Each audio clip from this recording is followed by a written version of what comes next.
guys, welcome to a new day. I don't know where to be looking on this camera to make it look like I'm looking at you.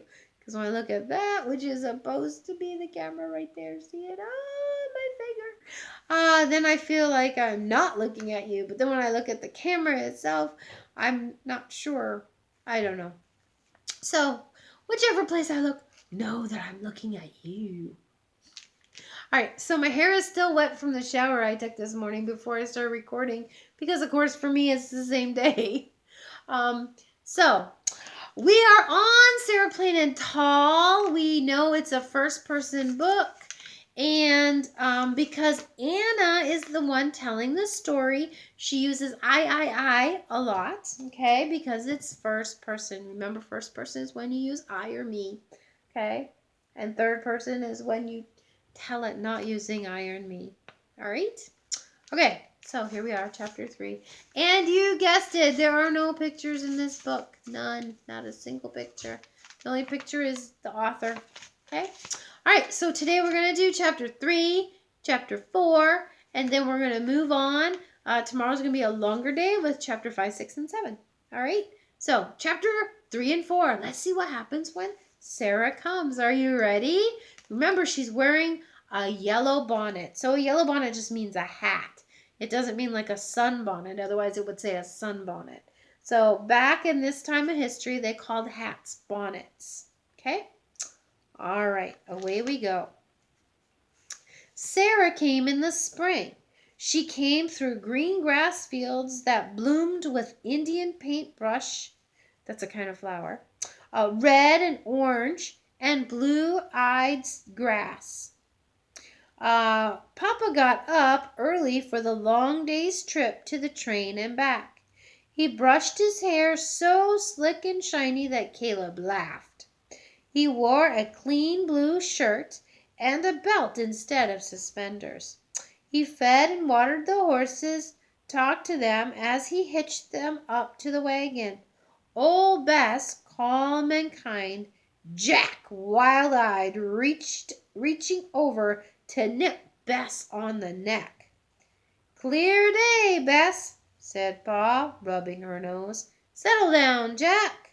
He leaned his head on Jack, and then Pa drove off along the dirt road to fetch Sarah. Papa's new wife, maybe. Maybe our new mother. Gophers ran back and forth across the road, stopping and standing up and watching the wagon.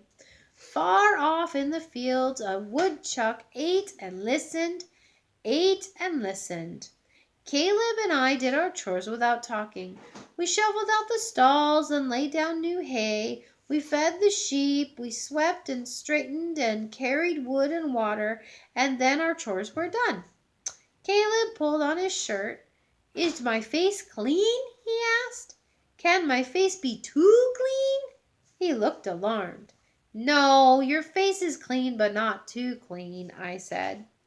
Caleb slipped his hand into mine as we stood on the porch watching the road. He was afraid. "Will she be nice?" he asked. "Like Maggie?" "Sarah will be nice," I told him. "How far away is Maine?" he asked. You know how far. Far away by the sea." "Will Sarah bring some sea?" he asked. "No, you can't bring sea."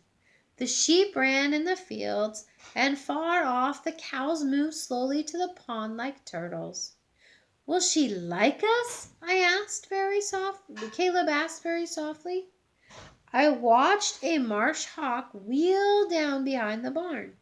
He looked at me. "Of course she will like us," he answered his own question. "We are nice," he added, making me smile. We waited and watched. I rocked on the porch, and Caleb rolled a marble on the wood floor.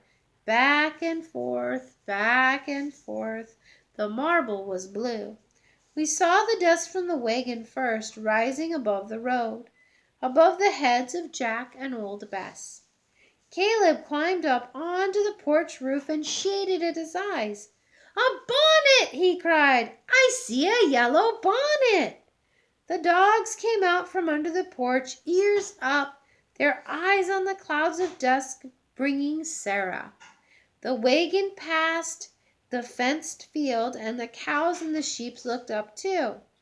It rounded the windmill and the barn and the windbreak of Russian oil that Mama had planted long ago. So it's kinds of trees. Okay. I'm sorry. Russian olive. I don't know why I said oil. Russian olive that Mama had planted long ago. And a windbreak means, so the prairie is flat and the wind blows across the prairie and there's nothing to stop it because it's just grass. And so the wind beats on the house. And so what people do is they'll sometimes plant trees in order to have something to slow down the wind. And those trees are called a windbreak. Or they might be, tall bushes, things like that. All right? So what they planted, Mama had planted them, were Russian olive trees. Okay? All right, let's continue with the story. Nick began to bark, then Lottie, and the wagon clattered into the yard and stopped by the steps. Hush, said Papa to the dogs, and it was quiet. Sarah stepped down from the wagon, a cloth bag in her hand. She reached up and took off her yellow bonnet, smoothed back her brown hair into a bun.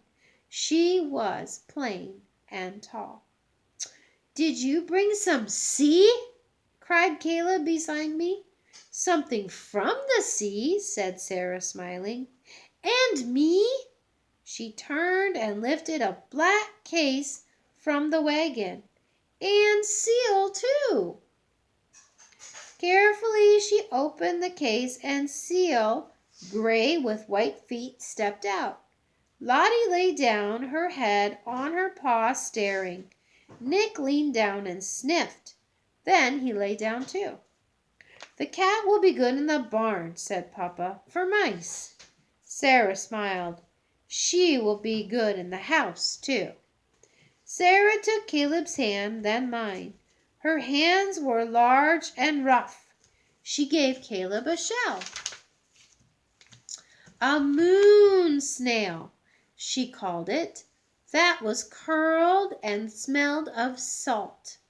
The seagulls fly high and drop the shells on the rocks below, she told Caleb. When the shell is broken open, they eat what's inside.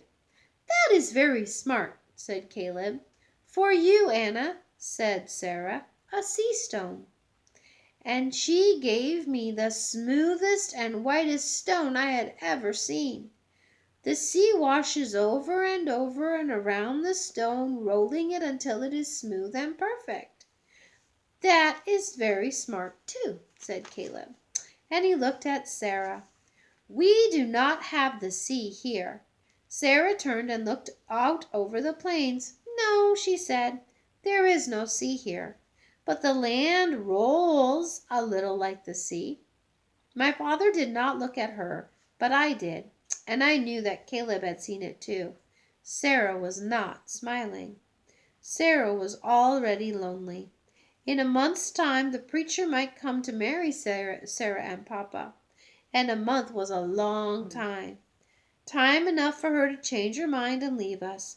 Papa took Sarah's bag inside where her room was ready, with a quilt on the bed and blue flask dried in the vase on the night table. Seal stretched and made a small cat sound.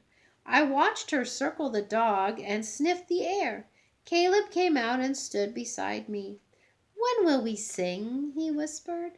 I shook my head, turning the white stone over and over in my hand.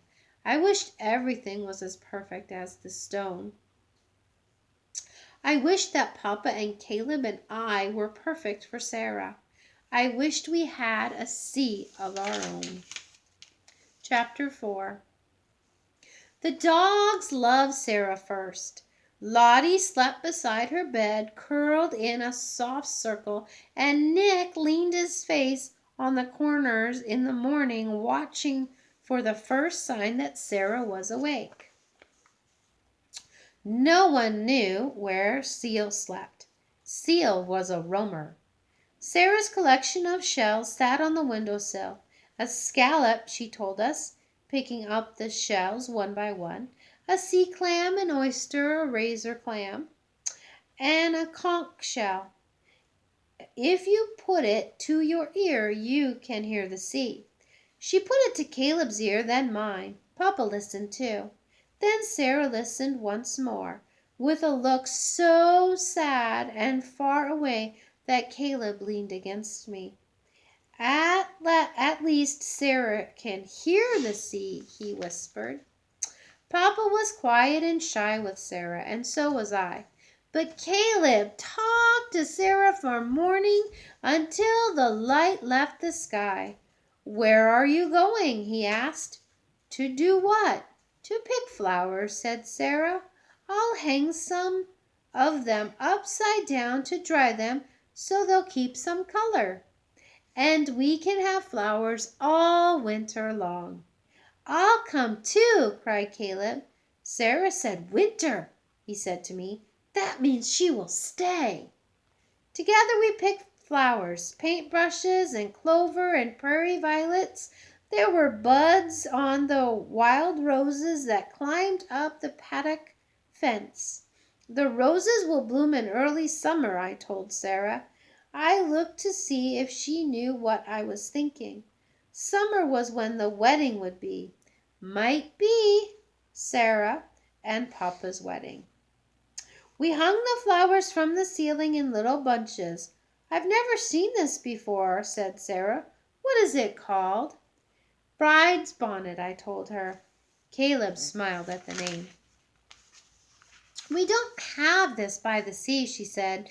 "We have seaside goldenrod and wild asters and woolly ragwort." "Woolly ragwort!" Caleb whooped. He made a song. "Woolly ragwort all around, woolly ragwort on the ground, woolly ragwort grows and grows, woolly ragwort up your nose." Sarah and Papa laughed, and the dogs lifted their heads and thumped their tails against the wood floor. Seal sat on the kitchen chair and watched us with her yellow eyes. We ate Sarah's stew and the late light coming through the windows. Pa had baked bread, and that was still warm from the fire. "The stew is fine," said Papa. "Ah," Sarah nodded, "the bread too." "What does 'ah' mean?" asked Caleb. "It is Maine. In Maine it means yes," she said. Yeah. Sorry, I said it wrong. "Do you want more stew?" Yeah, said Caleb. Yeah, echoed my father. After dinner, Sarah told us about William. He has a gray and white boat named Kittiwake.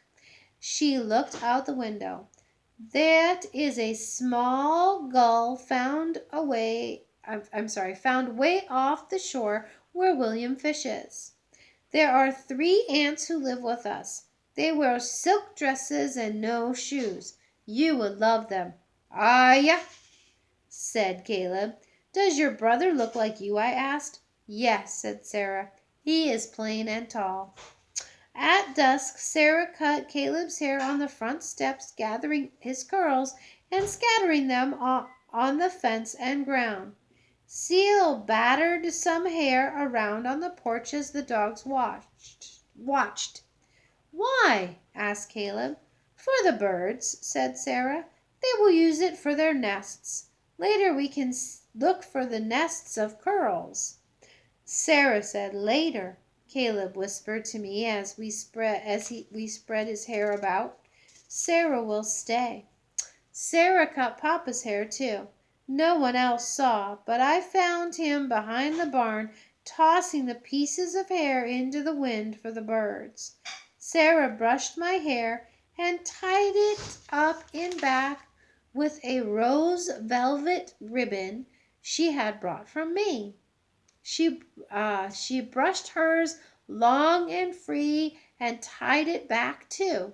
And we stood side by side looking into the mirror. I looked taller, like Sarah, and fair and thin. And with my hair pulled back, I looked like I could be her daughter, Sarah's daughter. And then it was time for singing. Sarah sang us a song we had never heard before as we sat on the porch, insects buzzing in the dark, the rustle of cows in the grasses. It was called Summer is a Comin' In. She taught it to us all, even Papa, who sang as if he had never stopped singing. Summer is a comin' in, Luda sing a coo. Oh, I have no idea. Sing coo, cuckoo. Yeah, that's how it goes. What is summer? Asked Caleb. He said it summer, the way Sarah had said it. Summer, said Papa and Sarah at the same time. Caleb and I looked at each other. Summer was coming. Tomorrow, said Sarah, I want to see the sheep. You know, I have never touched one. Never? Caleb sat up. Never, said Sarah. We smiled and leaned back in her chair. She smiled and leaned back in her chair. But I've touched seals, real seals. They are cool and slippery, and they slide through the water like fish. They can cry and sing, and sometimes they bark, a little like dogs. Sarah barked like a seal, and Lottie and Nick came running from the barn to jump up on Sarah and lick her face and made her laugh. Sarah stroked them and scratched their ears, and it was quiet again. I wish I could touch a seal right now, said Caleb, his voice soft in the night. So do I, said Sarah. She sighed. Then she began to sing the summer song again. Far off in a field, a meadowlark sang too. And that's where we're going to end for today. Have a great day. I will see you tomorrow. Bye, guys.